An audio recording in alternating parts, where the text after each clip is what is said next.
¿Es hablar en lenguas la Biblia una prueba del bautismo con el Espíritu Santo? ¿Qué es exactamente el bautismo con el Espíritu Santo? ¿Y qué hay de las reuniones tardías? ¿Hay gente que habla en lenguas hoy en día?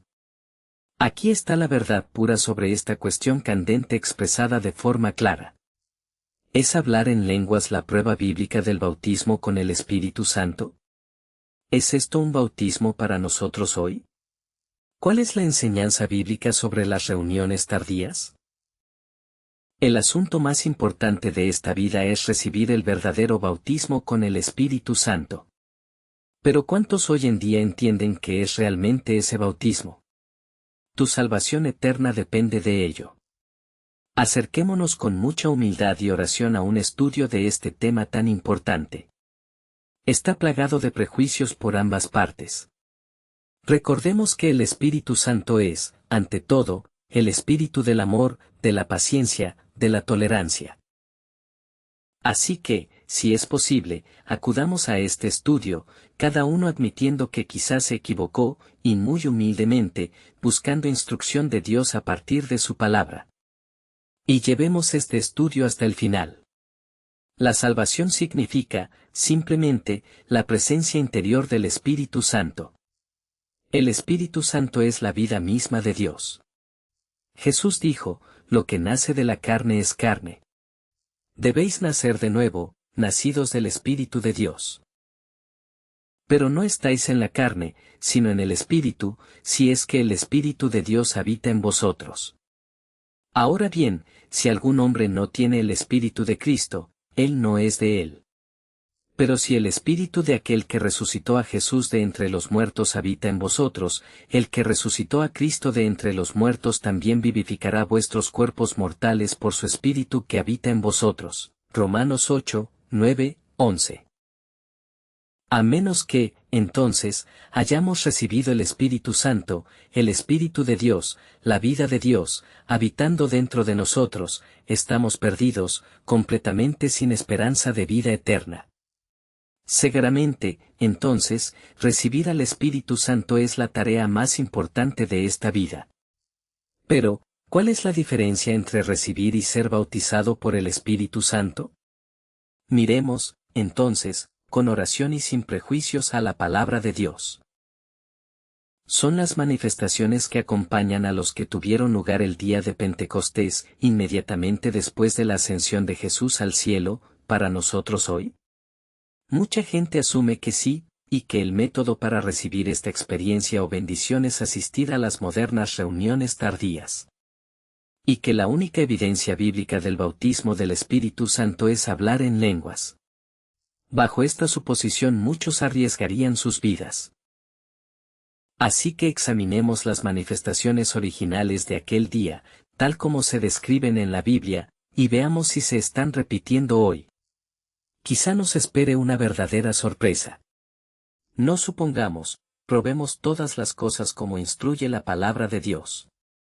El único registro de esa tremenda ocasión se conserva en Hechos 2, 1 a 13.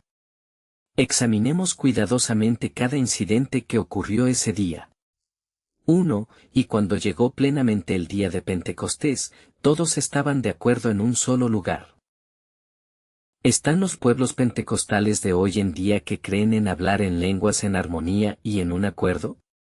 No, están divididos en muchos fragmentos y segmentos, por disputas entre ellos. 2. Y de repente vino un sonido del cielo como un viento poderoso. Fíjate que ese día hubo un sonido. No un sonido hecho por la gente, pero este sonido venía del cielo. Sonaba como una tormenta de viento violenta. ¿Has visto alguna vez que esta parte de las manifestaciones se repite hoy en día? Entonces fíjate también que ese sonido, el espíritu que les hacía hablar con lenguas, llegó de repente. Pero hoy vemos a estas personas empezar a subir el ritmo gradualmente. A veces se retuercen, se sacuden, charlan y murmuran, repitiendo ciertas frases una y otra vez, hasta que se adaptan a ello. Pero en aquel día, el espíritu que llenó a esos discípulos vino desde el cielo, y de repente. 3. Y, el sonido, llenó toda la casa donde estaban sentados. Los sonidos que vienen, no de la garganta de la gente, sino del cielo, llenan toda la casa donde hoy se reúne la gente. 4. Y se les aparecieron lenguas repartidas como fuego, y se posaron sobre cada uno de ellos. Lenguas divididas y llameantes aparecieron, las vieron. Vinieron y se posaron sobre cada uno de los discípulos. ¿Algún hombre vivo ha presenciado tal manifestación en estos días? 5. Y todos estaban llenos del Espíritu Santo. Seguramente nadie ha oído hablar de una reunión moderna de Pentecostés donde todos se llenaran, todos a la vez, al mismo tiempo, de repente, cuando el Espíritu vino con un gran sonido del cielo. 6. Y empezaron a hablar con otras lenguas, según les dio el Espíritu. Aquí, por fin, algunos dirán con seguridad, hoy se repite una manifestación. Pero espera. En este día original de Pentecostés, todos comenzaron de repente a hablar en estos otros idiomas. ¿Qué clase de habla era esa? ¿Eran lenguas desconocidas? ¿Era del tipo que necesitaba un intérprete? ¿Fue como lo que vemos demostrado hoy? Vamos a examinar y ver. El versículo 5 nos dice que en Jerusalén en aquel tiempo vivían judíos devotos de todas las naciones de la tierra. La noticia de esta experiencia tan importante se difundió como la pólvora por la ciudad. Una multitud de estos judíos acudió corriendo al lugar. Se quedaron asombrados. Se maravillaron. ¿Por qué? Por esto. 7. Cada hombre los oyó hablar en su propio idioma. Estos judíos, de todas las naciones, entendieron lo que se dijo. Algunos eran partos. Algunos medos, elamitas, habitantes de Mesopotamia, Roma, Arabia, etc. Y dijeron, ¿y cómo escuchamos cada hombre en nuestra propia lengua, donde nacimos? Ahora fíjate bien. Cada hombre los escuchó a ellos, Hechos 2, 6, hablar en su propia lengua. Estos discípulos hablaban en lenguas, otras lenguas, las lenguas de todas las naciones bajo el cielo. Y cada hombre que entró corriendo los oyó a ellos, los discípulos, hablar en su propio idioma. Los partos escucharon a ellos, todos, hablar el idioma parto. Pero los medos oyeron que los mismos discípulos hablaban el idioma de los medos. Los de Grecia escucharon a ellos, hablando griego. Entendieron lo que se dijo. El don de las lenguas de las que se habla la Biblia es la capacidad de hablar de Dios en otros idiomas, lenguas que antes son desconocidas para el hablante. ¿Has presenciado alguna vez una experiencia así? ¿Has oído este tipo de hablar con la lengua? ¿Puedes siquiera encontrar una descripción, en toda la Biblia, de dónde ocurrió este mismo tipo de manifestación en algún otro momento? Es cierto que hablaron en otras lenguas cuando el Espíritu Santo vino por primera vez sobre los gentiles en la casa de Cornelio, Hechos 10. Y al contárselo a los apóstoles, Pedro dijo, el Espíritu Santo cayó sobre ellos, como sobre nosotros al principio, y Dios les dio el mismo don que nos dio a nosotros, Hechos 11, 15, 17. Pero no está registrado, ni Pedro dijo, que el Espíritu Santo en ese momento viniera de repente del cielo, como el sonido de una tormenta de viento, apareciendo como lenguas divididas de fuego, ni que hombres de diferentes lenguas entendieran cada uno a todos ellos en su propio idioma. Aparte de estar llenos del Espíritu y hablar en lenguas, cuya naturaleza no se describe aquí, no hay similitud entre estas dos experiencias. También es cierto que en otro caso registrado, y único, los hombres hablaron con lenguas al ser llenos con el Espíritu Santo. Fue entonces cuando Pablo bautizó a los creyentes efesios y les puso las manos encima, Hechos 19, 6. Pero no hay nada que indique manifestaciones similares que acompañen a las del día original de Pentecostés. Entonces, ¿qué debemos concluir? ¿Las manifestaciones pentecostales acompañantes no se repiten hoy? Pero si no, ¿por qué no? ¿No están disponibles para nosotros hoy? No, desde luego que no. No tenemos palabra de condena para estos pueblos pentecostales, como se llaman a sí mismos, porque no pueden repetir las mismas manifestaciones acompañantes descritas para el día de Pentecostés en el año 31 después de Cristo. Eso nunca volverá a repetirse. Nunca me pasó antes, y nunca volverá a ocurrir. Fue una experiencia única en toda la historia. Fue la manifestación acogedora de la venida del Espíritu Santo.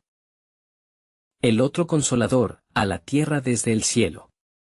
Durante su ministerio, Jesús dijo, el que cree en mí, como dice la Escritura, de su interior brotarán ríos de agua viva.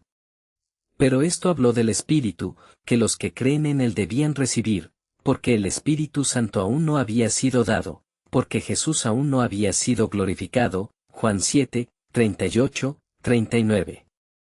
El Espíritu Santo aún no había sido dado. ¿Cómo podían los hombres recibir el don antes de que el don hubiera sido dado? El Espíritu no podía venir hasta que Jesús hubiera sido glorificado. Hablando de la venida del Espíritu Santo, Jesús dijo a sus discípulos, en la víspera de su crucifixión, si no me voy, el Consolador no vendrá a vosotros, pero si me voy, lo enviaré a ustedes. Y cuando llegue. Juan 16, 7, 8. El Espíritu Santo aún no había sido dado. Aún no había venido del cielo. A menos que Jesús fuera al cielo y fuera glorificado, no podría venir. De nuevo, esa misma noche memorable, Jesús dijo: Él habita con vosotros y estará en vosotros, Juan 14, 17. Él estaba con ellos, en la persona de Jesús, pero después del día de Pentecostés, debía estar dentro de ellos, a través del Espíritu Santo. Y así, hoy, como dicen las Escrituras, Cristo en nosotros, la esperanza de gloria. Lo que ocurrió en el día de Pentecostés fue el cumplimiento de la profecía de Joel 2, 28 a 29. La llegada del otro Consolador, el Espíritu Santo, a la tierra desde el cielo, como Pedro explicó claramente ese mismo día, Hechos 2, 16 a 21. Y fue en ese día de Pentecostés, año 31 después de Cristo, 11 días después de que Jesús ascendiera al cielo para ser glorificado, cuando el Espíritu Santo, el otro Consolador, vino del cielo. Y esta venida del cielo vino acompañada de poderosas manifestaciones. El Espíritu de Dios vino con un sonido como un viento poderoso. Venía acompañado de la apariencia de lenguas de fuego repartidas. Y en esa ocasión, llenó a los 120 discípulos y habló a través de ellos de tal manera que cada hombre de cada nación en la tierra escuchó en su propio idioma. El milagro en esa ocasión estaba en el oír, así como en el hablar. Demos cuenta de la verdad, y no intentemos, en nuestro poder humano carnal, copiar e imitar esa única y acogedora manifestación tan acogedora. Porque en verdad solo produciremos una falsificación. Hoy en día escuchamos con frecuencia a quienes no entienden hablar de orar por otro Pentecostés. Exclaman: Pedro y los apóstoles tardaron 10 días en orar por Pentecostés, y nos instan a buscar, a suplicar, a sufrir y a suplicar a Dios que envíe otro Pentecostés, que envíe de nuevo a su Espíritu Santo desde el cielo. Pero el Espíritu Santo vino del cielo a la tierra en el día de Pentecostés del año 31 después de Cristo, y, entendamos esto, ha estado aquí desde entonces.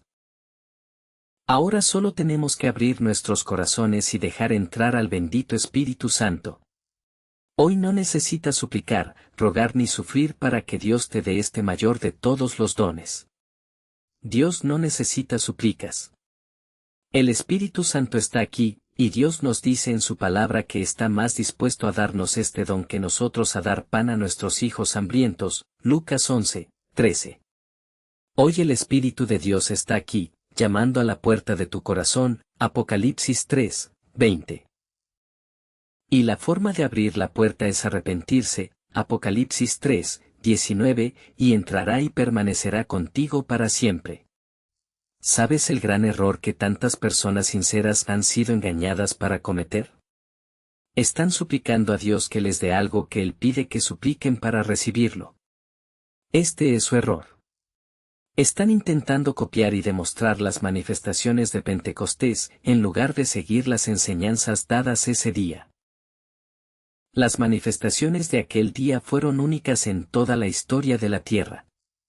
Las manifestaciones de ese día fueron las manifestaciones acogedoras de la llegada del otro Consolador a esta tierra desde el cielo. Pero la enseñanza inspirada de Pedro en ese día es la enseñanza de toda esta era eclesiástica. Y Pedro dijo, arrependeos y bautizaos, y entonces, recibiréis el don del Espíritu Santo, Hechos 2, 38. El bautismo en agua es una demostración de tu arrepentimiento y creencia. Arrepiéntete y cree son las dos condiciones, y las únicas condiciones, para recibir la gran bendición del bautismo con el Espíritu Santo. Pablo fue testificando tanto ante los judíos como ante los griegos, arrepentimiento hacia Dios y fe hacia nuestro Señor Jesucristo. Y todos los que se arrepintieron y recibieron a Cristo en la fe, al ser bautizados, si recibieron el don del Espíritu. Y nosotros también lo haremos hoy. Nadie puede recibir el precioso Espíritu de Dios sin llegar a ese lugar de autohumillación, automortificación, entrega total e incondicional, total disposición a entregarlo todo por Cristo, a salir completamente del mundo y sus caminos, costumbres, creencias, estar dispuesto a guardar todos los mandamientos de Dios, a tener fe que deje entrar al Espíritu Santo. Dios entrega su Espíritu Santo solo a aquellos que le obedecen, Hechos 5, 32. No hace falta orar por otro Pentecostés. Pero sí necesitamos rendirnos, y ahí es donde fallamos. Seguimos queriendo salirnos a nuestra manera. Esto no significa que no sea necesaria ninguna oración para recibir el don del Espíritu Santo de Dios. Al contrario, mucha oración suele ser necesaria. Pero debe ser el tipo correcto de oración. No la persistente, insistente y súplica de un niño con voluntad propia para que haga lo que quiera, sino la oración sincera de un corazón roto y arrepentido, que confiesa su propia depravación absoluta, su propia impotencia, su propio engaño y maldad, y, como David, suplica a Dios que cree en mí un corazón limpio, oh Dios, y renueva un espíritu correcto dentro de mí, Salmo 51, 10, confesando que nuestro corazón no es limpio, ni nuestro espíritu es correcto. Puede que se necesite mucha oración, de súplica y oración sinceras, para llevar a uno al lugar donde puede entregarse completamente a Dios, para revelarle las cosas que debe entregar, que quizá él mismo no se da cuenta del todo, para estar completamente dispuesto a entregarlo todo por el bendito don de la vida eterna por el Espíritu Santo de Dios. Se ha escrito mucho, miles de sermones predicados, sobre la necesidad del bautismo del Espíritu Santo. Mucho sobre lenguas, manifestaciones y las señales que siguen. Pero se dice poco sobre la forma o el método de recibir este regalo. Eso es porque la gente ha puesto la mirada en las manifestaciones y no en la enseñanza del día de Pentecostés. El método, lamentablemente, ha sido dado por sentado por miles, un método moderno que no ha sido cuestionado, ni comprobado ni demostrado según la enseñanza de la Biblia. ¿No es un hecho evidente que si lo buscamos de la manera equivocada, recibiremos algo incorrecto? ¿Crees que el diablo se conformaría con engañar a los hombres en todas las demás cuestiones, y luego descuidaría engañar a los miles de buscadores tras el bautismo con el Espíritu Santo para que reciban una manera y método ingeniosos, falsos y espurios de recibir este don tan preciado de todos, y por tanto para que realmente reciban una falsa en lugar de la genuina? La palabra de Dios nos advierte que Satanás anda hoy como un león rugiente, buscando a quien pueda devorar, sabiendo que solo le queda poco tiempo. La iglesia está dormida, Mateo 25, 5, pero Satanás, el adversario, está en el trabajo. Jesús nos advirtió sobre las falsas doctrinas que aparecerían en estos últimos días y que engañarían a muchos. Oh, pero Satanás nunca podría engañarme, dices. ¿Por qué? ¿Tú no buscas las experiencias espirituales más profundas? ¿Quizá hablando en lenguas? ¿Piensas que tú no podrías ser engañado, solo los que no son espirituales son engañados. No. Podemos ver que Satanás es un ser espiritual, Efesios 2, 2. No viene como un demonio rojo con cuernos y cola, sino como un ángel de luz. Aparece como un ángel, un espíritu, y como quien trae luz. Aquellos engañados creen que han recibido una nueva luz maravillosa. Piensan que han avanzado y han sido elevados a un plano espiritual superior. Y Satanás tiene muchos ministros. Y no todos predican el modernismo o doctrinas frías y carentes de espíritu. Ellos también vienen como ministros espirituales y son transformados como ministros de justicia, 2 de Corintios 11, 14, 15. Son aquellos que buscan experiencias espirituales más profundas a quienes Satanás más tentará y probará, y quienes son más susceptibles a sus engaños. Es decir, a menos que estemos constantemente alerta y a menos que nos neguemos a seguir cualquier cosa que no sea la prueba escritural verdadera. No. Puedes confiar en tus experiencias, porque Satanás, un ser espiritual, puede dar experiencias espirituales falsas y, con ellas, engañar a cualquier ser humano. Amado, no creáis a todo espíritu, sino que juzguen a los espíritus si son de Dios, porque muchos falsos profetas han salido al mundo. 1 de Juan 4, 1. ¿Qué es la verdad?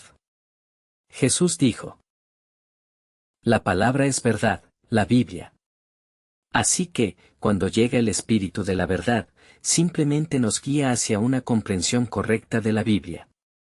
La Biblia, y solo la Biblia, es la prueba.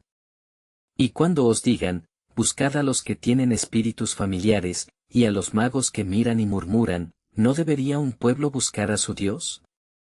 ¿De los vivos hasta los muertos? A la ley y al testimonio, si no hablan según esta palabra, es porque no hay luz en ellos. Isaías 8, 19 a 20. La ley y el testimonio son el Antiguo y el Nuevo Testamento, la Biblia. Prueba. ¿Bajo qué estándar? La Biblia. Satanás hoy engaña y engaña astutamente a miles dando impresiones, sueños o visiones, hasta que la gente dice, el Señor me dijo esto o aquello, y llaman a sus impresiones guías del espíritu. Recuerda, Satanás es un espíritu que puede guiar, así como Dios. No luchamos contra carne y sangre, sino contra espíritus malignos en lugares altos, y necesitamos ponernos toda la armadura de Dios para resistir las artimañas del diablo, Efesios 6, 10 a 18. Y esa armadura incluye el escudo de la fe y la espada de la palabra de Dios. No todo espíritu es el Espíritu Santo. Hay muchos espíritus falsos, seductores e impuros. ¿Son las reuniones tardías escriturales? ¿Es este el método bíblico? Hay que recordar que existen muchos tipos diferentes de personas pentecostales. Y por eso sus maneras son diferentes. Pero quizá con la mayoría de estas personas, el método sea el siguiente: el buscador, como se le llama, debe asistir a una reunión tardía junto con otros buscadores y con aquellos, cuando sea posible, que ya han tenido su bautismo tal y como se expresa. A los buscadores se les dice que digan frases como gloria, gloria, una y otra vez. Constantemente se les insta a decirlo un poco más rápido. Variaciones de esta frase son aleluya o alabado sea Jesús. Constantemente se le dice al buscador que siga así, cada vez más rápido, que no se desanime. A veces se les dice que levanten los brazos por encima de la cabeza y los mantengan allí. Cuando se cansan tanto que no pueden mantenerlos más tiempo en el aire, otros vienen a sostener sus brazos. En otras formas de la reunión tardía se reúne un grupo de buscadores, cuando es posible, algunos que ya han recibido su bautismo. Los niños deben quedarse en casa. Solo se permiten buscadores. Todos oran en voz alta a la vez, suplicando a Dios que les dé la bendición. Durante horas, a menudo hasta las 3 o 4 de la madrugada, siguen suplicando y sufriendo. Ocasionalmente, quizá tras muchas de estas reuniones tardías, uno o más miembros de la compañía comienzan a hablar en lenguas y entonces todos son reconocidos como quienes han recibido su bautismo. Nada más que hablar en lenguas será aceptado como prueba del bautismo. ¿Es este moderno encuentro tardío el verdadero camino bíblico, o el paganismo? Quienes defienden la reunión tardía con, quizá, mucho calor, citarán las Escrituras diciendo que Jesús nos ordenó demorar hasta que seáis dotados de poder desde las alturas. Este mandato de Jesús de quedarse se encuentra en Lucas 24, 49. Los pentecostales leen invariablemente este texto así: esperad hasta que seáis dotados de poder. Luego interpretan la palabra tardío como el tipo de encuentro descrito anteriormente. Pero eso no es lo que dice este texto en absoluto.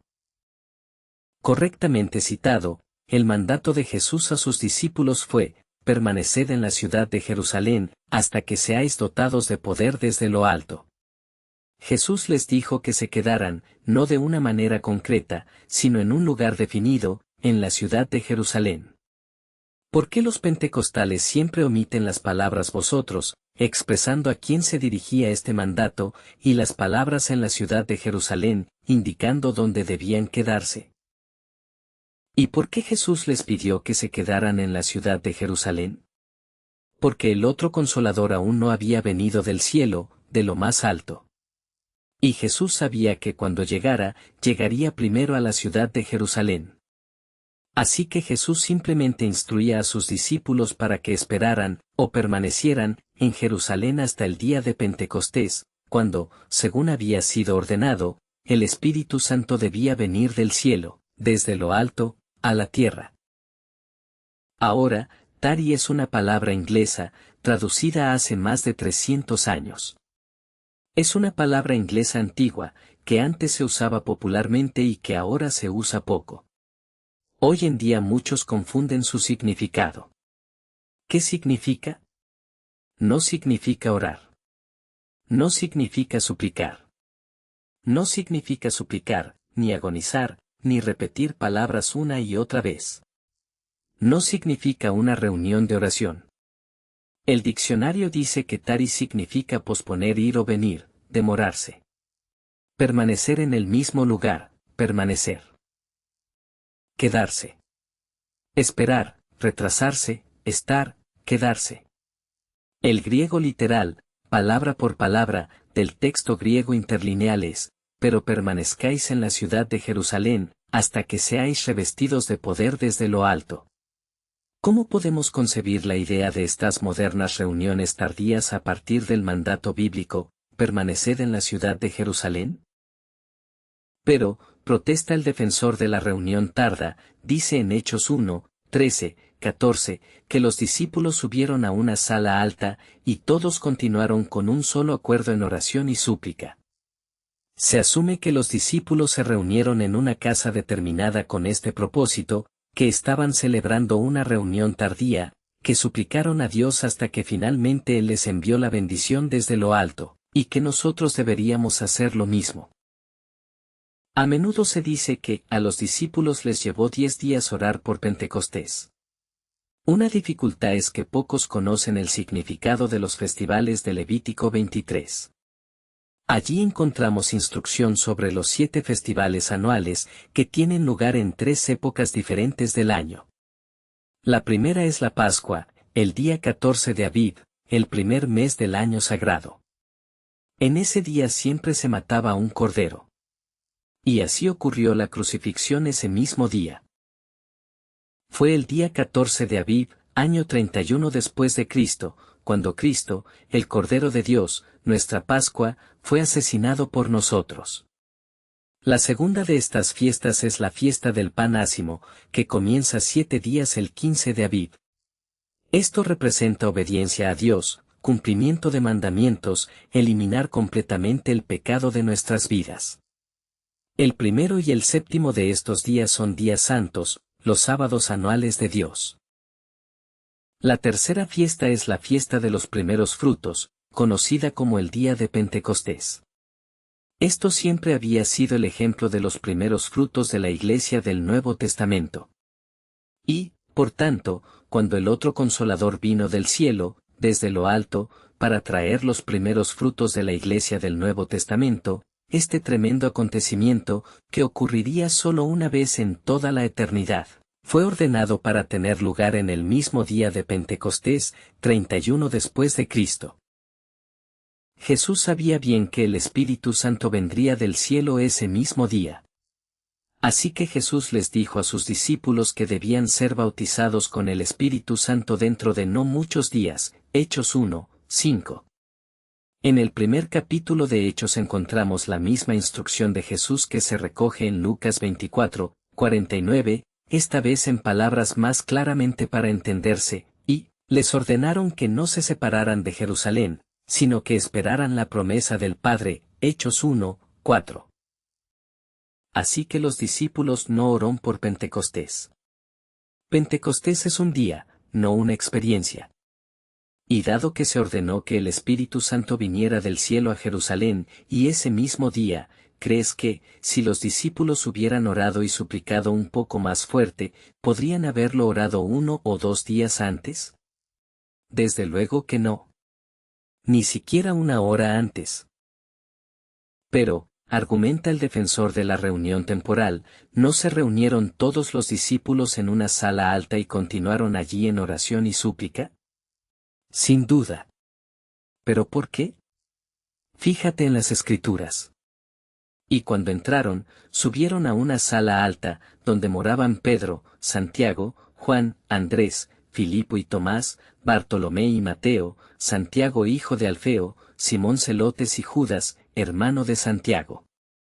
Todos estos continuaron con un solo acuerdo en oración y súplica, Hechos 1, 13 a 14.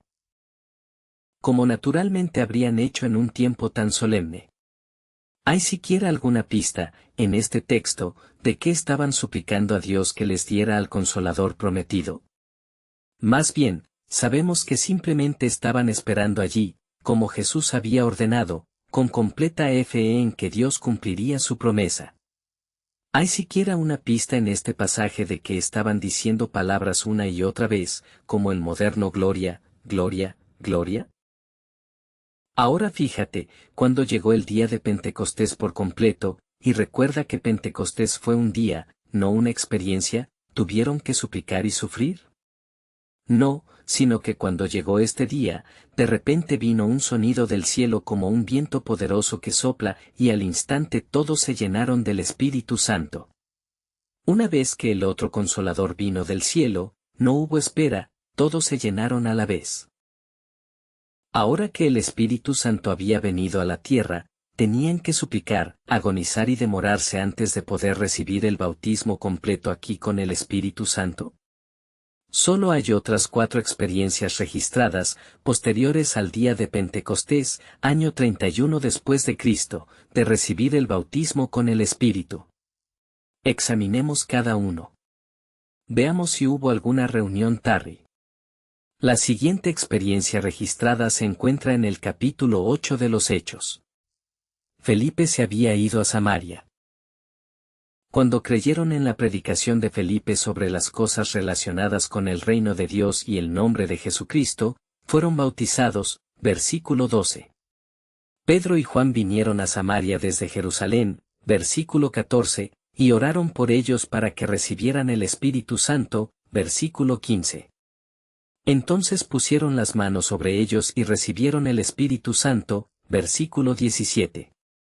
No hay evidencia de ninguna reunión tardía aquí. No se menciona hablar en lengua. El pueblo creyó, fue bautizado, los apóstoles oraron por ellos, pusieron sus manos sobre ellos y recibieron el Espíritu. En el capítulo 10 de los Hechos encontramos la experiencia en la casa gentil de Cornelio. Pedro les estaba predicando. Ya se habían arrepentido y solo querían que les mostraran el camino de Dios.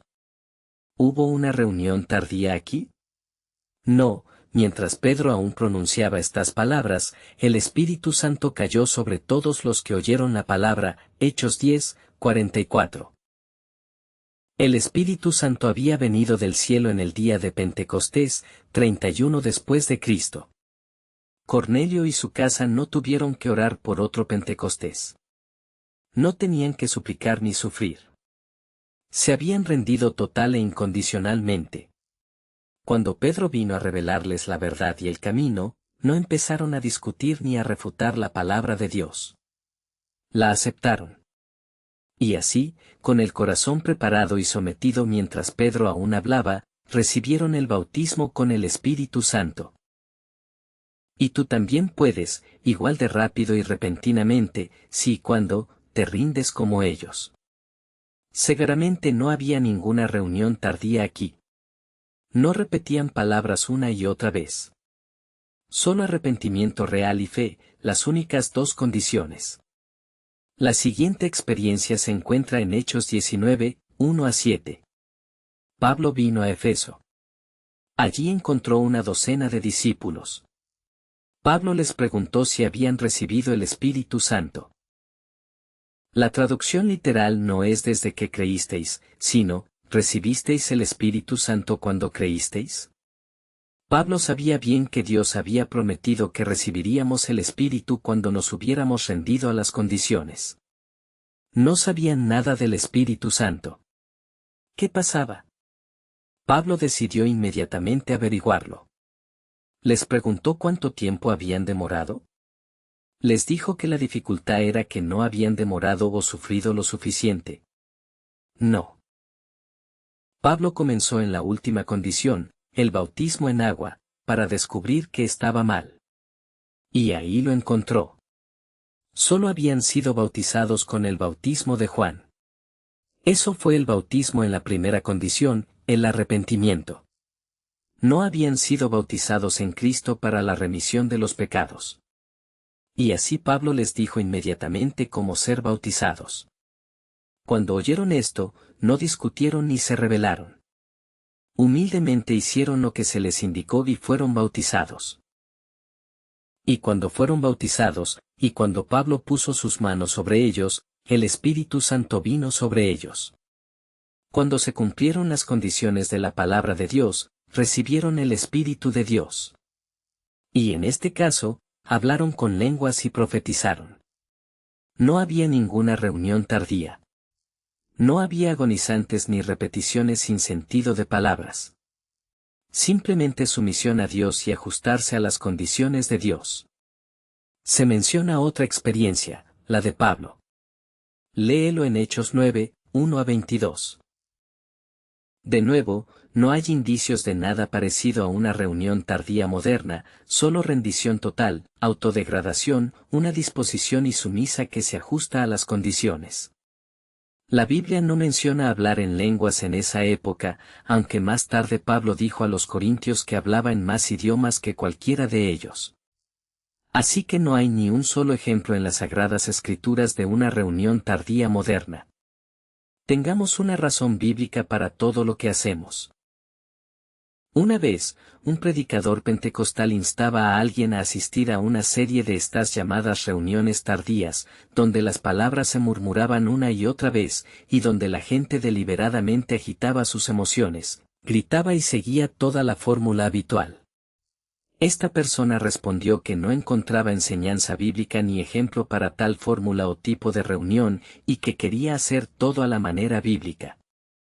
Nunca tendrás, tu bautizo, de otra manera, hermano, afirmó. Bueno, respondió, lo que sea que vosotros estáis recibiendo de forma no bíblica contraria a la Biblia no es el verdadero Espíritu Santo prometido en la Biblia, sino un espíritu falso que no quiero. Escuchad la advertencia a través de Isaías, cuando os digan, buscad a los que tienen espíritus familiares, falsos espíritus de demonios, y a los magos que asomen y que murmuren. A la ley y al testimonio, Antiguo y Nuevo Testamento, la Biblia. Si no hablan según esta palabra, es porque no hay luz en ellos, Isaías 8, 19-20, sí, asegúrate de tener una razón bíblica para todo lo que hagas. ¿Qué es exactamente este bautismo? El meollo de toda la cuestión, la base del error en el que tantos han caído, es un malentendido de lo que realmente es el bautismo con el Espíritu Santo. Todo el error proviene de una idea errónea que generalmente se asume, se da por sentada sin cuidado, que ni siquiera se cuestiona, y mucho menos que se prueba. Es la idea general de que uno se convierte primero, a través de lo cual recibe el Espíritu Santo, en realidad tiene el Espíritu Santo dentro de él. Y luego, después, como un acto o bendición especial completamente separado y posterior de Dios, si lo busca con suficiente diligencia, puede recibir el bautismo con el Espíritu Santo. Este bautismo se supone que es una dotación especial de poder. Este poder se supone que es poder para dar testimonio por Jesús. En la práctica, se considera una especie de aflojamiento de la lengua. La enseñanza es que siempre se habla en lenguas, es decir, en lenguas desconocidas, en el momento en que se recibe este bautismo. A menudo, se sienten emociones y sensaciones que recorren el cuerpo en oleadas abrumadoras. Desde entonces, toda timidez en dar testimonio de Cristo ha desaparecido. La lengua se afloja. El galardonado ahora testifica en una reunión abierta de forma corporal, ruidosa, a menudo de forma jazzística y con una fluidez y una ligereza en el habla nunca antes posibles. Creen que Pedro, Santiago, Juan y los demás apóstoles se convirtieron y recibieron el Espíritu Santo ya sea cuando Jesús los llamó por primera vez, o durante su ministerio y antes de Pentecostés. Luego, habiendo recibido ya el don del Espíritu Santo, se cree que estos discípulos tuvieron que demorarse y orar por Pentecostés, hasta que, finalmente, en Pentecostés, recibieron su bautismo. Esa es la creencia común. Pero eso no es verdad. Y este error hace que miles busquen y busquen y busquen esta supuesta experiencia adicional llamada el bautismo. Peor aún, hace que cientos de personas se desanimen, decidan que no tienen esperanza y renuncien incluso a intentar vivir una vida cristiana. No supongamos esta idea. No lo demos por sentado. Vamos a investigar la Escritura para encontrar la verdad.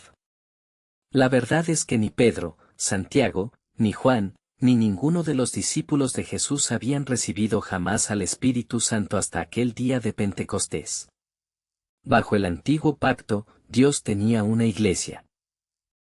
Israel era tanto una nación, llamada el Reino de Israel, como una iglesia, llamada la Congregación de Israel. Pero esa iglesia era una iglesia nacida en carne. Era totalmente material, carnal, física. No era espiritual. Uno se convirtió en miembro por nacimiento carnal. Ahora viene el punto que muchos nunca han comprendido. Bajo el antiguo pacto no había salvación. La gente de esa iglesia no se convirtió. No tenían el Espíritu Santo. Es decir, a ninguno excepto a los profetas especialmente llamados de Dios. David, Elías y Jeremías tenían el Espíritu Santo. Fueron llamados para misiones muy especiales. Pero los miembros rasos de la congregación del Antiguo Testamento nunca tuvieron el Espíritu Santo. No puedes encontrar ningún lugar donde el Espíritu Santo haya sido prometido a Israel bajo el antiguo pacto. O donde se prometió la salvación y la vida eterna. Sus sacrificios animales no les quitaban los pecados. Porque no es posible que la sangre de toros y de cabras quite los pecados, Hebreos 10, 4. Sino más bien, como se explica en Hebreos, los sacrificios animales de la antigua alianza eran simplemente un recordatorio de los pecados. No hubo remisión de pecados, y por tanto no fue posible la salvación, hasta que se hizo el único gran sacrificio cuando Jesucristo fue crucificado. Durante el ministerio de Jesús, Él dijo a sus discípulos, «Es conveniente para vosotros que yo me vaya. Porque si no me voy, el Consolador, Espíritu Santo, no vendrá a vosotros, pero si me voy, lo enviaré a vosotros». Juan 16, 7. Fíjate, fue conveniente para ellos. Hablaba con Pedro y los demás discípulos en la víspera de su crucifixión, en la comida de Pascua, comúnmente llamada la Última Cena. Si Pedro y los demás apóstoles ya tuvieran el Espíritu Santo, Jesús no les habría dicho que su última noche de vida en la tierra con ellos antes de ser crucificado, les era necesario que partiera, fuera al cielo, para enviar al Espíritu Santo. Y esto fue solo unos 50 días antes de Pentecostés. De nuevo, Jesús dijo esa misma noche, pero cuando haya venido el Consolador, a quien enviaré a vosotros de parte del Padre, desde los cielos. Él testificará de mí, Juan 15, 26. De nuevo esa misma noche dijo, si me amáis, guardad mis mandamientos. Y yo rogaré al Padre, y Él os dará otro Consolador, para que permanezca con vosotros por siempre, incluso el Espíritu de la verdad, porque Él habita con vosotros, en la persona de Cristo, y estará en vosotros. El Espíritu Santo que el Padre quiere enviar desde el cielo, Juan 14, 15 a 17. Fíjate bien. No eran los discípulos quienes oraban por el Espíritu Santo. Fue Jesús quien oró, y el Padre les envió el Espíritu Santo que debía estar en ellos, y el Espíritu vino en el día de Pentecostés después de que Jesús se hubiera ido, al cielo. Antes, en el último gran día, el día después de la fiesta de los tabernáculos, Jesús se levantó y lloró, diciendo, si alguien tiene sed, venga a mí y beba. Aquel que cree en mí, como dice la Escritura, de su vientre brotarán ríos de agua viva.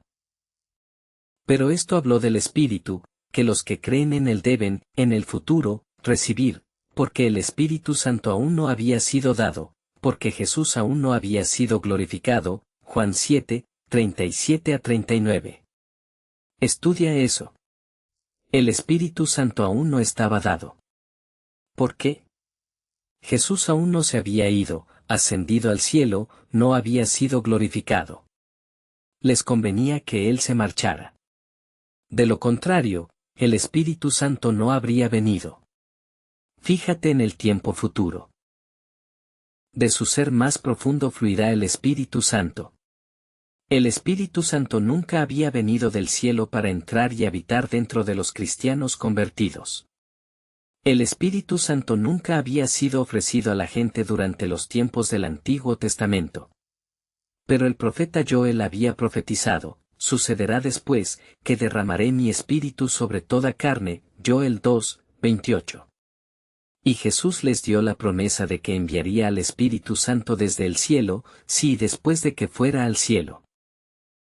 Y, tras su resurrección, en el mismo día y hora de su ascenso al cielo, Jesús les ordenó que no se alejaran de Jerusalén, sino que esperaran la promesa del Padre, que, según dice, habéis oído de mí, Hechos 1, 4.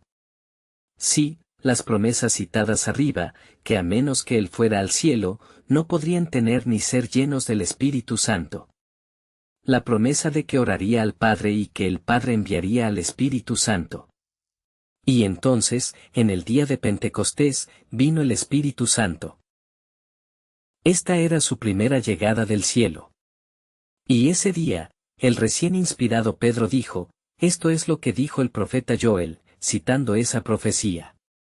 Ahora, por fin, Dios había enviado su Espíritu, como prometió, por toda la carne a todos los que se arrepintieran y aceptaran a Jesús como Salvador, creyendo en fe. Antes de recibir el Espíritu Santo, Pedro era débil. Le faltaba fe para expulsar a un demonio o caminar sobre el agua. Negó a Jesús 3 veces. Fue a pescar en vez de dedicarse a la obra de Dios. En la comida de Pascua Jesús le dijo, cuando te conviertas, fortalece a tus hermanos, Lucas 22, 32. Algunos creen que Pedro recibió el Espíritu Santo cuando Jesús sopló sobre él. Y cuando dijo esto, sopló sobre ellos y les dijo, recibid el Espíritu Santo, Juan 20, 22. Pero simplemente respiró el aliento del viento. Eso es lo que siempre es el aliento en las Escrituras. Después de soplar sobre ellos, Jesús no dijo, ahora habéis recibido el Espíritu Santo. Si su aliento sobre ellos es lo que les dio el Espíritu Santo, ya habrían tenido el Espíritu Santo en ellos cuando Jesús habló después, pero no lo hicieron, porque Él dijo, recibid al Espíritu Santo. Aún no habían recibido el Espíritu, como Él prometió, después de que se fue después de haber sido glorificado tras ir al cielo, y el Padre envió al Espíritu desde el cielo. Y fue después de esto cuando Jesús les dijo que esperaran en Jerusalén a que viniera el Espíritu. Las apariciones personales de algunos han llevado a muchos a aceptar esta suposición errónea de que primero se recibe el Espíritu Santo y, después, como una experiencia completamente separada, se recibe el bautismo del Espíritu. Pero la experiencia es una mala guía, y estas queridas personas están interpretando la palabra de Dios a través de su experiencia. Todas esas experiencias deberían explicarse con las Escrituras, y no al revés. Solo hay un texto en toda la Biblia que realmente define este bautismo. Está en 1 Corintios 12, 13, porque por un solo Espíritu todos somos bautizados en un solo cuerpo, el cuerpo de Cristo, la verdadera Iglesia de Dios. Vamos a entender esto. ¿Qué significa la palabra bautizar? Es una palabra griega, sin traducir, en nuestras Biblias en inglés. Si los traductores lo hubieran traducido al inglés, habría dicho sumergirse. Porque la palabra griega baptizo significa sumergirse. Para sumergirse en. La persona bautizada se sumerge en lo que está bautizada. Cuando se bautiza en agua, el candidato es sumergido en ella. Por lo tanto, el bautismo con, o por, el Espíritu Santo no es nuestra inmersión en el Espíritu Santo, porque las Escrituras nos dicen que es la entrada del Espíritu en nosotros. Y en Romanos 8, 9, Pablo nos dice claramente que, a menos que el Espíritu de Dios habite en nosotros, no somos de Cristo. Nos convertimos en los de Cristo, entonces, cuando el Espíritu Santo entra en nosotros. Y cuando somos de Cristo, entonces estamos en el cuerpo de Cristo, la Iglesia. Por lo tanto, es la recepción del Espíritu Santo la que nos sumerge o nos introduce en la Iglesia. Y esta inmersión en la Iglesia vio al Espíritu Santo, que las Escrituras llaman el bautismo con, o por, el Espíritu Santo. El término bautismo del Espíritu Santo, como lo dicen los pentecostales, no se encuentra en la Biblia. Es el bautismo con, o por, el Espíritu Santo, hacia la Iglesia.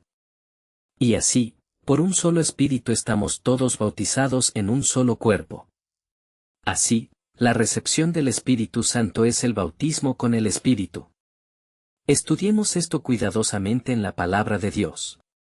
Antes del día de Pentecostés, 31 después de Cristo, Jesús dijo a sus discípulos: seréis bautizados con el Espíritu Santo dentro de no muchos días. Por eso sabemos que lo que los discípulos recibieron el día de Pentecostés fue el bautismo con el Espíritu Santo. Ahora fijémonos en los términos usados para describir este bautismo. En Hechos 2, 4 leemos, y todos estaban llenos del Espíritu Santo. Y así, estar lleno del Espíritu Santo es el bautismo con el Espíritu Santo. Los miles que corrían a escuchar a los apóstoles, punzados en el corazón, preguntaron qué debían hacer para recibir este mismo bautismo con el Espíritu Santo. Pedro no dijo demorar ni agonizar, sino que dijo: arrepientaos y bautizaos y recibiréis el don del Espíritu Santo, Hechos 2, 38. Y así, recibir el don del Espíritu Santo es el bautismo con el Espíritu Santo. Y 3,000 lo recibieron ese día. Y no se menciona que hablaran en lenguas, y desde luego no hubo demora. Y apuntadlo. Esta fue su primera recepción del Espíritu Santo. Estos judíos no se habían convertido previamente, no habían recibido previamente el Espíritu. Esta fue su conversión. 10 años después, Dios, a través de una visión del lienzo y de los animales impuros, le mostró a Pedro que debía ir a predicar a Cristo a la casa gentil de Cornelio. Estas personas eran gentiles, no convertidos. Pedro fue a predicar a Cristo para mostrarles el camino de la salvación. Cornelio era un hombre devoto, él y su casa temían a Dios, dio limosna y oró. Pero no conocía el camino de la salvación y no se convirtió. Pedro fue a su casa y predicó a Cristo, su mensaje, su crucifixión, resurrección, que todo aquel que cree en él recibirá la remisión de sus pecados. En ese mismo momento de su sermón, Cornelio y su casa, ya arrepentidos y devotos, creyeron. Y mientras Pedro aún pronunciaba estas palabras, el Espíritu Santo cayó sobre todos los que escucharon la palabra. Hechos 10, 44. Después de que Pedro regresara a Jerusalén desde la casa de Cornelio, los demás apóstoles le reprendieron severamente por relacionarse con gentiles. Al explicar cómo Dios le había guiado a ir, y lo que había ocurrido en Cesarea, Pedro explicó cómo un ángel le había dicho a Cornelio que llamara a Pedro, quien te dirá las palabras, por las cuales tú y toda tu casa seréis salvos. Hechos 11, 14. Tras escuchar el informe de Pedro, los apóstoles exclamaron, entonces Dios también ha concedido el arrepentimiento a los gentiles a la vida. Versículo 18. Esto demuestra de forma concluyente que lo que Cornelio y su familia experimentaron fue su conversión original, su primer recibimiento del Espíritu Santo, no un posterior bautismo como algún dote especial de poder.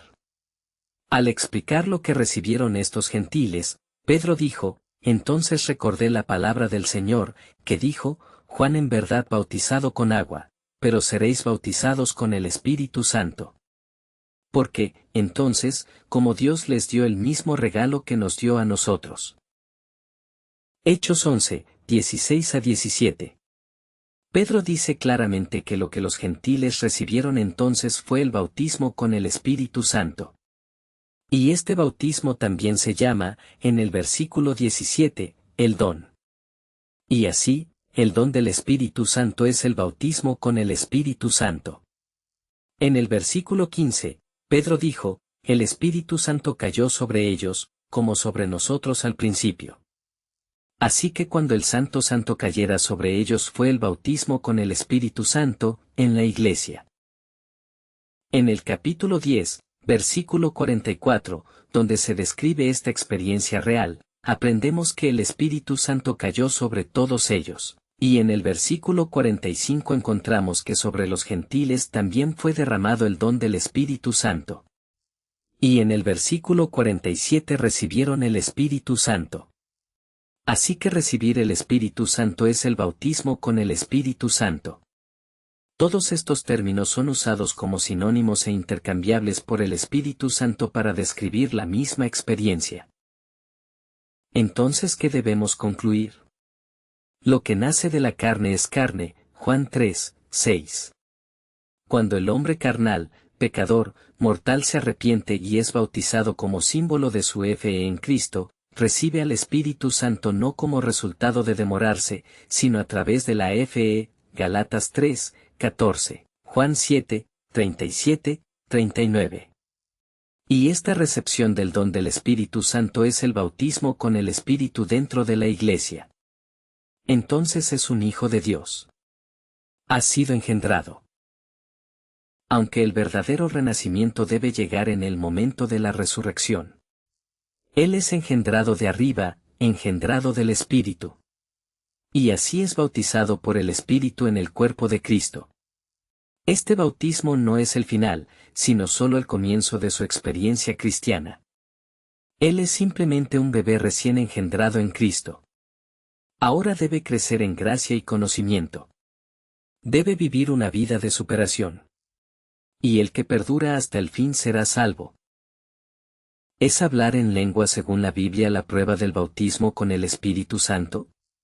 ¿Deben todos hablar con lenguas en el momento en que reciben el Espíritu y ser llevados a la verdadera iglesia? Los apóstoles no lo enseñaron. Las experiencias registradas en el Nuevo Testamento, después de Pentecostés, no lo indican. De todas las experiencias de conversiones registradas en el Nuevo Testamento, solo en 2 de ellas se hablaba en lengua. ¿Debemos asumir que hubo lenguas en todas las demás experiencias?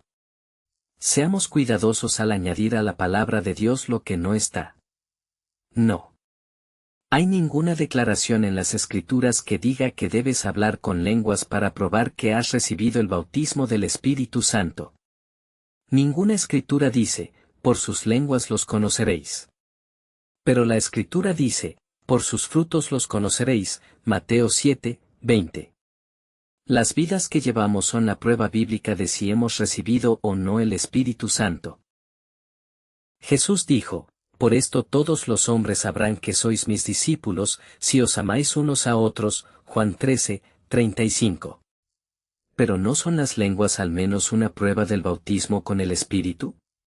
Lee lo que dice el apóstol Pablo: aunque hable con las lenguas de ángeles, y no tengo amor, me he hecho como bronce que suena. 1 Corintios 13, 1. Hay ángeles caídos, demonios, y sin duda muchos hoy hablan en las lenguas de estos demonios. ¿Dirías que las lenguas falsas de los demonios son alguna prueba del verdadero bautismo con el Espíritu Santo? Todos admiten que las lenguas pueden ser falsificadas por Satanás. Si alguien ha sido descuidado a la hora de probar todas las cosas por la palabra de Dios, y sin sospechar ha sido atraído a buscar lo que la Biblia en ningún lugar nos dice que busquemos, lenguas y sensaciones físicas y emociones que agraden al yo sensual, entonces ese es tomado por sorpresa y se convierte en un canal abierto por el cual un espíritu maligno puede entrar y posiblemente tomar plena posesión de la mente. Sí. Satanás puede falsificar lenguas. ¿Y crees por un momento que la verdadera evidencia bíblica podría ser algo que se pueda falsificar inteligentemente? No, nunca. El galimatías de las lenguas tal como se practica hoy ni siquiera se parece al regalo de las lenguas que se dieron aquel día de Pentecostés en el año 31 después de Cristo. Pero los frutos del Espíritu Santo, amor, alegría, paz, paciencia, bondad, mansedumbre, templanza, fe, estas cosas en la vida de uno no pueden falsificarse. No son naturales. Nadie tiene suficiente fuerza de voluntad para obligarse a mostrar siempre estos frutos en su vida. Requiere el milagro del amor de Dios derramado en nuestros corazones por el Espíritu Santo. Romanos 5, 5. Satanás no tiene falsificación para eso. Esa es la prueba bíblica. Las lenguas ni siquiera son una prueba. Esta es la enseñanza sencilla de la Biblia. Si hablaban con lenguas en la casa de Cornelio y en Efeso, después del día de Pentecostés. Al corregir a la iglesia corintia, Pablo dijo: ojalá todos hablaseis con lenguas. 1 Corintios 14, 5. Y prohibáis no hablar con lenguas en la iglesia. Versículo 39. Debemos desterrar todo prejuicio contra la verdadera manifestación de las lenguas, que es la capacidad de hablar en lenguas reales. Pero deberíamos poner las lenguas en el lugar adecuado de importancia escritural. En el mismo capítulo 14 de Enero Corintios, citado arriba, Pablo dijo que preferiría pronunciar solo 5 palabras con su entendimiento, para poder enseñar a otros también, que 10.000 palabras en una lengua desconocida. A esos corintios, volviéndose fanáticos de las lenguas, les dijo: hermanos, no seáis niños en el modo de pensar. Versículo 20. El Espíritu Santo es el espíritu de una mente sana. 2 de Timoteo 1, 7. No deberíamos buscar lenguas. La gente pentecostal protesta en voz alta que no lo hacen, pero en la práctica y de hecho lo hacen, y no deberían negarlo. La razón de esta cautela se encuentra en las Escrituras. El que habla en una lengua desconocida se edifica a sí mismo. 1 Corintios 14, 4. Busca el yo, las bendiciones personales, la emoción propia, y es contraria a cumplir la ley de Dios, que es el amor alejado de uno mismo y hacia Dios y el prójimo. Y por lo tanto, puede degenerar fácilmente en una forma engañosa de pecado. Uno de los frutos de este movimiento de las lenguas es que muchos no buscan más que bendiciones, tal y como las expresan. Que en lenguaje claro significan sensaciones y emociones sensuales que ellos mismos disfrutan como placer. Esto suele incluir una sensación sexual antinatural, pervertida e inspirada en Satanás. A las personas engañadas se les hace creer que esto es una bendición espiritual de Dios. Ya es hora de que la gente sepa la verdad. Jesús dijo: lo que nace de la carne es carne. Juan 3, 6. Debemos nacer de nuevo, nacidos del Espíritu, para heredar la vida eterna. Ahora la carne tiene sus sentimientos, sus emociones, sus 5 sentidos. Es natural que las falsificaciones de Satanás sean de la carne, incluso sus falsificaciones de cosas espirituales. Así que Satanás el diablo da a las personas sentimientos, emociones, e induce a muchos buscadores fervientes del Espíritu Santo a aceptar estas sensaciones placenteras como bendiciones y manifestaciones del Espíritu Santo. Lo más triste es que Satanás ha engañado a muchos para que continúen deseando sentimientos sensuales y emociones de la carne, engañándolos haciéndoles creer que están recibiendo bendiciones de Dios. Oh, ¿por qué tanta gente honesta se deja engañar y cae en esta trampa satánica? La palabra de Dios nos advierte que probemos a los espíritus, sean de Dios. Porque muchos falsos espíritus se han ido al mundo. Esto no quiere decir que no haya experiencia, o que no se sienta nada, cuando Dios derrama a su bendito Espíritu Santo. Hay una experiencia clara en la conversión genuina. Pero qué tragedia ver a tantos engañados para recibir la experiencia falsa, la falsa bendición, porque no han hecho caso a la advertencia de Dios de probar a los espíritus, porque no llevan toda la armadura de Dios, que es la palabra de Dios.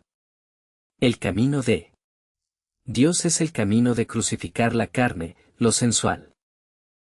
De negar el yo, del amor hacia Dios y hacia el prójimo. La falsificación de Satanás es la búsqueda egoísta, el deseo de emociones carnales, sentimientos y bendiciones que traen placer a través de los 5 sentidos. Y la mayor lástima es que los más engañados son los que resienten que se les abra las Escrituras para corregirlas, reprenderlas y arreglarlas. Si sientes resentimiento por estas palabras, es la prueba bíblica más segura de que estás bajo el poder engañoso de Satanás el diablo, y deberías huir de la influencia que él tiene sobre ti, arrodillarte de inmediato y pedirle a Dios que renueve un espíritu correcto dentro de ti. Muchos en este movimiento moderno de las lenguas parecen no entender el verdadero propósito de recibir el Espíritu Santo. Ven los dones espirituales como adornos para decorar y embellecer a la persona. Pero los dones del Espíritu son las herramientas que ponemos en nuestras manos para hacer la obra de Dios. Después de que Jesús recibió la plenitud del Espíritu Santo, dijo, «El Espíritu del Señor está sobre mí, porque me ha ungido para predicar el Evangelio a los pobres, me ha enviado a sanar a los quebrantados, a predicar la liberación a los cautivos y a recuperar la vista a los ciegos». Lucas 4, 18.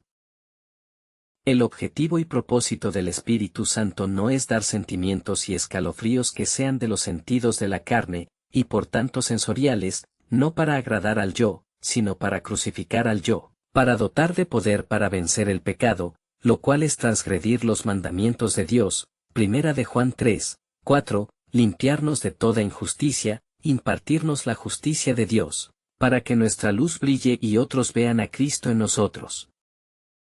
Para entender la palabra de Dios, para que sepamos cómo vivir según cada palabra, para tener la fe de Jesús, haciendo posible su justicia, para tener poder para ser amables, pacientes, amables y de servicio a los demás, para predicar el Evangelio, para sanar a los enfermos. Jesús no dijo, caeréis indefensos bajo el poder. No dijo que el Espíritu Santo nos despojaría de poder, que nos dejaría impotentes. Dijo, recibiréis poder. El Espíritu Santo es el Espíritu del poder, del amor y de una mente sana, 2 de Timoteo 1, 7. El Espíritu del entendimiento, Juan 16, 13, 1 de Corintios 2, 10. Y ese tipo de poder proviene de solo 2 cosas, entrega y fe, junto con mucha oración sincera. Rindámonos a Dios y a su palabra. Busquemos más de su amor, más de su fe, una mejor comprensión, más poder para el servicio. Y reflejemos manifestaciones y sentimientos a Él.